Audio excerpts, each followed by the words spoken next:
to vote today if you want to vote early. And then on Tuesday, 6 a.m., 7 p.m. And we'll put the link in there for you to find out where your polling place is. Here's another thing. You have until Tuesday to mail back your absentee ballot. But if you haven't mailed it yet, I honestly would just say, take it back if you can. You have until 7 p.m. on Tuesday to take back your absentee ballot. But if you have to mail it, it has to be postmarked by Tuesday and received by Friday. So look, we have serious business to address with you, because guess what? We're not here to just do this. We're here to actually enjoy homecoming. Yeah. So before this election cycle fully got underway, before Vice President Harris was officially our nominee, we came to you to begin the conversation.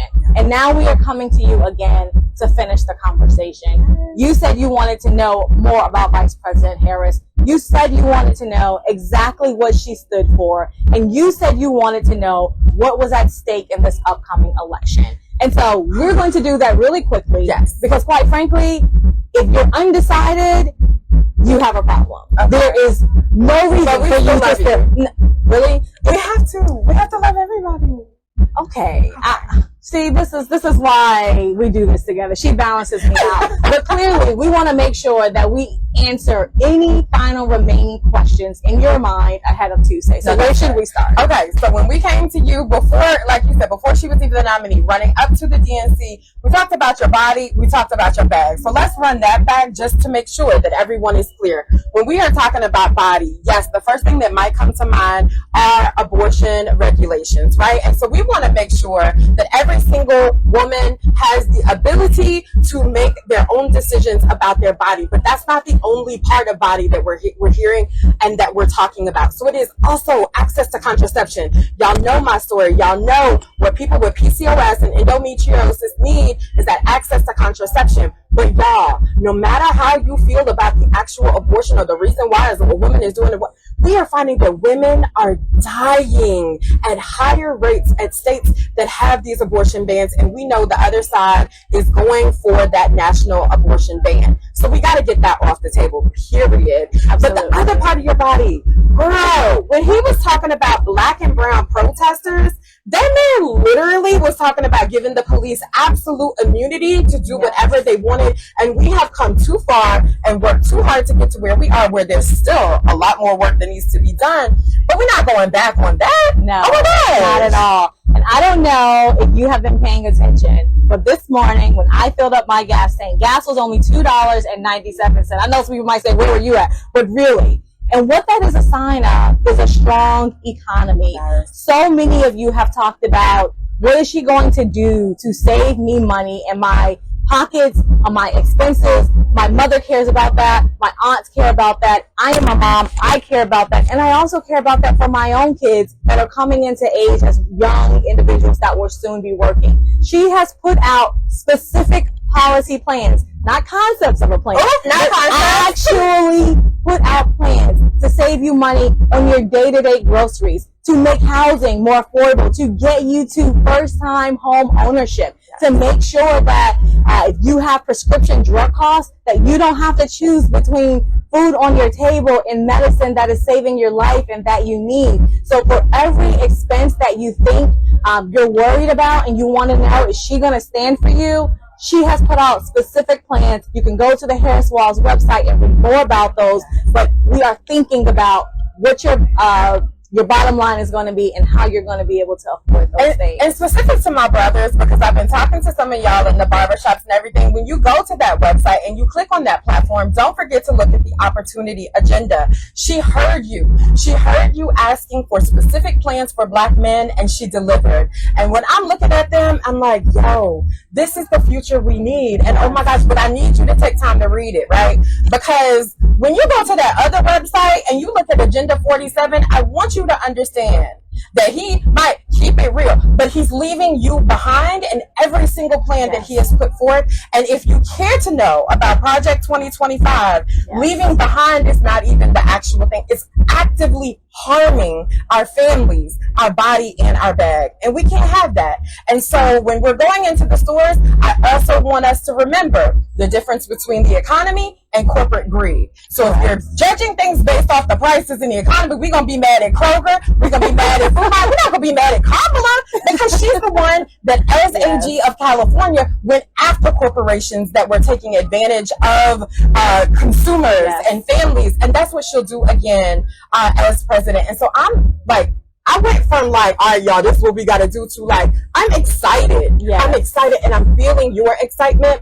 And so, okay, so that's body bag. What else we got? So this isn't exactly on our list, but just listening to your passion. The one thing that I feel like enough emphasis isn't put on is a phrase that Vice President Harris so often says. And she says, if you want to know what someone cares about, look at who they fight for. Throughout the last 2 weeks of this election cycle, the other person running in this race has done nothing but spew vitriol and hate and work to divide us. There is no room for that in this society. And not only is that showing up as him and his campaign as people, but that will show up in his policies. So we are trying to make sure that there are specific policies in place, but also we need to care about tearing down other people and what that will then result in. Right. And that's a good point too that you brought up, because a lot of people get caught up now. We are personally enamored with Kamala, and we do not need you to get too enamored. We need you to get to vote for. And here's one way that I have spoken with some folks, and when we're looking at personalities, it's like, oh, they're both this, they're both that. Okay, scratch that. Don't think about the candidates and their personalities. Understand how government works. Whoever is elected as the next president of these here United States have more than 4,000 appointments that they will make. So not just who do you trust, whose team do you trust? And I don't trust JD Vance to do anything for me and my family, right? I need you to stay as far away. That's all you're about to go. It's true Vice President Clark. Oh my gosh. We're going to keep him as far away from our families, because that type of character, that type of going after control, that type of women can't think for themselves. Bro, you and your thoughts can go back to the 1950s or 1850s. We can discuss that later. But what we are trying to do is take our kids forward. And so I trust Kamala Harris to bring together and she said it, bipartisan group of people, not only just her friends, not only just her sycophants or whatever that guy has, but people who are actively involved in the science, the data, and the policy that will make our lives better. That's why 19 economists have said that her plans are better. And they don't even really jump into politics. They don't care about her personality. They care about that economy, and 19 of them are with her. And so we can get into the policy arguments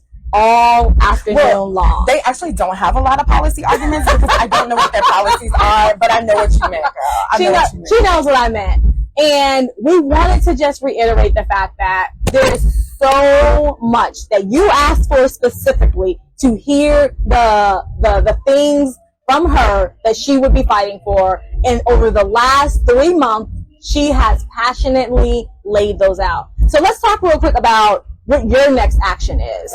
So you heard earlier, today is early voting season. Get in before 5 p.m. But I also need you to gut check your mother, gut check your father, your brothers, your friends. And I need you to be upset about anyone who has not made a plan to vote. Like, really take it serious, because not only is their decision not to vote affecting you, but it is affecting them and everyone in your community. So, like, I don't want to have this conversation with you again on election day. I will, but like, we have a few days left to really get this in. And I just want to make the point, not by a small margin. No. Like, we need to really show up and make it clear that we're never going to have the conversation that we're having about those other two ever again, because we won't stand for it as voters and as people. So what else? What else do we need them to do? So when you're talking to them, if you have somebody in your family that's just like, oh, everybody's the same, I don't like, and they haven't gotten to their why, they haven't found their motivation on why they should show up today by 5 p.m. or by Tuesday, share with them your why. I talked to a family member neighborhood that was not necessarily not going to vote, but just not excited about it. And I talked to them about the need to protect my relationship. I talked to them about the need to protect my body. And they got more excited about protecting me than they got about, and that's okay. That's okay. Whatever gets you to that voting booth. And it's not going to be shame, right? So when we're talking to our family, it's not shaming people. We really have to inspire them about our future. And there's so much that Harris and Walt stand for that can inspire, but have those conversations with love and just make sure that those plans are made. But just remember, shame does not move or motivate anyone. And there's one last message I want to make sure we give you, and that is, unfortunately, we have had a terrible experience here in Virginia with so many voters. I think it was nearly 1,600 being removed from our voting rolls.